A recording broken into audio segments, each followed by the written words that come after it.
Walaupun nasab kami bagus, tapi kami nggak pernah bersandar dengan nasab. Terus seseorang yang bernasab mulia itu seperti para habaib. Assalamualaikum warahmatullahi wabarakatuh. Teman-teman, kita bertemu kembali di channel Cahaya Hidayah. Nah teman-teman, jadi di video kali ini saya akan membagikan video yang dimana Hanif Al-Attas ini ceramah di depan para mukibinnya. Namun teman-teman ya, yang disampaikan itu selalu ingin diakui sebagai cucu Nabi Shallallahu Alaihi Wasallam. Para habaib itu adalah zuriat Nabi. Nah seperti itu teman-teman. Tapi mana buktinya? Wahai Hanif, mana buktinya kalau ente itu cucu Nabi? Ketika disuruh untuk membuktikan, tidak memiliki bukti. Itu ada di Robito Alawiyah. Nah seperti itu teman-teman. Ketika disuruh untuk tes DNA, mereka itu tidak mau membuktikan tes DNA-nya. Malah mengharam-haramkan yang namanya tes DNA. Padahal ya teman-teman ya, dari Habib-Habib siapa saja yang mereka mengaku-ngaku cucu Nabi, semuanya tidak bisa terverifikasi, yaitu berdasarkan kitab nasab, kitab sezaman, filolog, dan tes DNA. Dan ini sudah dibahas oleh Kiai Imaduddin Al-Bantani. Nah oke teman-teman, kita langsung sama kita dengarkan ceramah dari Hanif Al-Attas ini. Terus seseorang yang bernasab mulia itu seperti para habaib, para gus, cucunya kiai-kiai ini, justru itu menjadi pecutan bagi dia. Kalau dia berbuat jelek, bagaimana mungkin engkau berbuat jelek sedangkan kakek-kakekmu orang baik? Ada seorang ahlul bait yang berpesan ke anaknya, kalau nggak salah Imam Ja'far Shadiq atau Muhammad Al-Baqir, pesan ke anaknya, ya waladi al-jahlu ghabih bi wabak agbah. Wahai anakku, ilmu itu indah betul, tapi kalau ilmu itu ada padaku dan padamu yang nasabnya bagus, akan lebih indah lagi. Sebaliknya, ya waladi al-jahlu gabi, wahai anakku, ini ahlul bait nih, kejelekan itu buruk, kebodohan itu buruk, jelek, kebodohan buruk, jelek, tapi bi wabak agbah. Tapi kalau kamu bodoh, aku bodoh, ketika kebodohan ada padaku dan padamu yang nasabnya bagus ini, akan jadi lebih jelek lagi. Orang yang nasabnya biasa, bodoh, jelek. Tapi kalau ada orang nasabnya bagus, cucu Rasulullah, bodoh, nggak ngerti ilmu kakeknya, padahal kakekmu orang alim bin orang alim bin orang alim bin orang alim sampai ke Rasulullah Sallallahu Alaihi Wasallam. Orang wali bin wali bin wali bin wali sampai Rasulullah Sallallahu Alaihi Wasallam. Orang saleh bin orang saleh bin orang saleh sampai Rasulullah Sallallahu Alaihi Wasallam. Tapi kok kamunya begini? Maka lebih jelek dari yang lain, ikhwan. Kejelekan kalau ada padaku dan padamu yang nasabnya bagus akan menjadi lebih jelek. Makanya Imam Al-Haddad itu mengajarkan apa? Thumma la taghtarra bin nasabi la wala tagna' bika ana abi. Ini nasihat buat siapapun yang punya nasab baik, siapapun. La taghtarra bin nasabi. Jangan pernah kau taghtarra bin nasabi, tertipu dengan nasabmu. Kalau ada yang mengatakan, wah cucunya Nabi nggak bakal masuk neraka, kata siapa? Rasulullah ngomong ke Sayyidatuna Fatimah, wahai Fatimah, lau anna Fatimah binta Muhammadin saragat laqata'tu yadaha. Andai kata Fatimah binti Muhammad mencuri, jangankan orang lain, Fatimah nggak mungkin mencuri, Sayyidatuna Fatimah nggak mungkin mencuri, hasya wa kallah. Tapi beliau ngasih perumpamaan yang paling tinggi, andai kata Fatimah binti Muhammad mencuri, aku potong tangannya, kata Rasulullah Sallallahu Alaihi Wasallam. Apalagi yang lain, apalagi yang lain. Makanya kata Imam Haddad, la taghtarra bin nasabi, jangan tertipu dengan nasab. La wala tagna' bika ana abi, jangan merasa cukup, ini loh ayahku, ini loh kakekku, ini loh mbahku, ini loh guruku, termasuk. Karena murid itu adalah anak ideologis. Kalau guru, kalau anak langsung nih bin, itu anak biologis.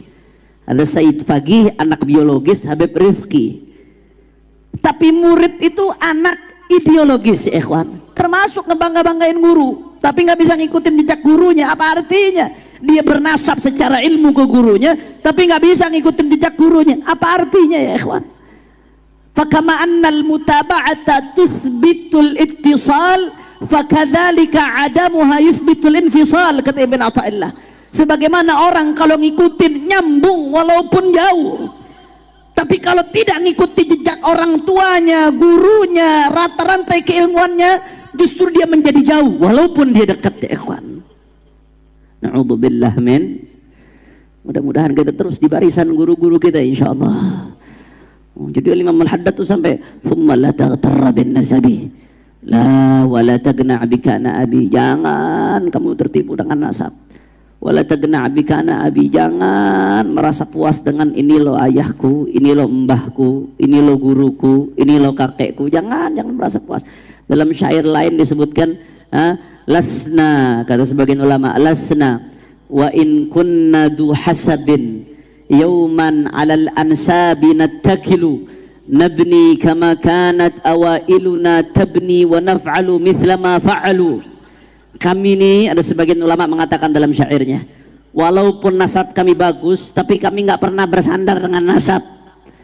Nabni kama kanat awailuna tabni. Kami membangun sebagaimana kakek-kakek kamu membangun. Apa yang dilakukan kakek kami lakukan.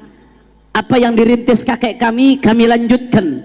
Mereka membangun, kami pun ikut membangun. Wa naf'alu mithla ma fa'alu. Mereka melakukan ibadah seperti apa, kami berusaha mengikuti mereka. Kami nggak pernah bersandar dengan nasab kami.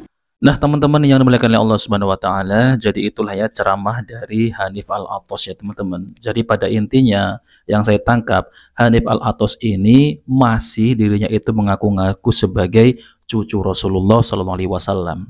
Dan teman-teman, ketika Hanif Al-Athas ini menyampaikan jangan membanggakan nasab, jangan membanggakan kakek-kakek kalian, itu semestinya bagusnya ataupun baiknya ya nasihati itulah Bahar bin Smith.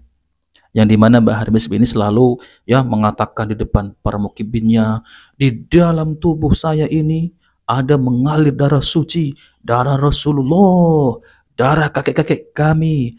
Kakek-kakek kami adalah pejuang. Kakek kami Imam Hasan, Imam Husain. Nah seperti itu teman-teman. Jadi ternyata Bahar bin Smith ini ya membanggakan nasab. Seharusnya ceramah ini ditunjukkan untuk Bahar bin Smith. Dan kenyataannya Habib-Habib yang lain juga berbangga-bangga dengan nasab. Saya juga pernah mendengar ya, yaitu ceramah dari Bahar bin Smith, katanya, ente bangga nggak kalau menjadi cucu Nabi? Katanya seperti itu teman-teman. Kenapa saya selalu bilang ya membanggakan nasab? Ya karena nasab saya ini bersambung kepada Rasulullah. Ini ceramah Bahar bin Smith ya teman-teman. Dan sering membanggakan leluhurnya. Misal seperti ini nih, ya ada seorang Habib yang sekali duduk 99.000 kali baca Yasin.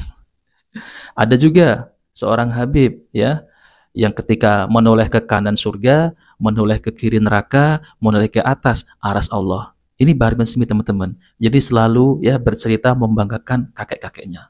Tapi ya Bahar bin Smith ini bisa apa ya?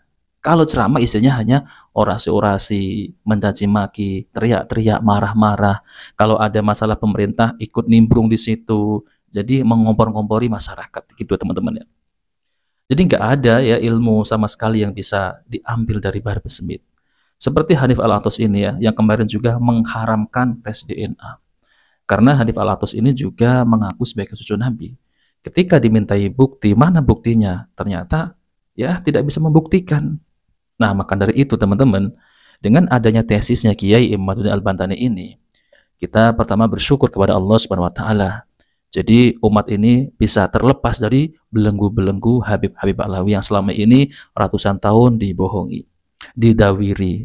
Banyak kok ya teman-teman yang muhibin yang sudah sadar bercerita, ada memiliki apa namanya itu murid pesantren kan. Ya cantik, lalu dimintai oleh Habib umurnya 50 lebih. Setelah dinikahi, diceraikan. Na'udzubillah. Nah oke teman-teman, jadi itu saja yang sampaikan. Kita bertemu di video berikutnya. Jika video ini bermanfaat, jangan lupa like dan subscribe di channel Cahaya Hidayah. Wabillahi taufiq wal hidayah. Wassalamualaikum warahmatullahi wabarakatuh.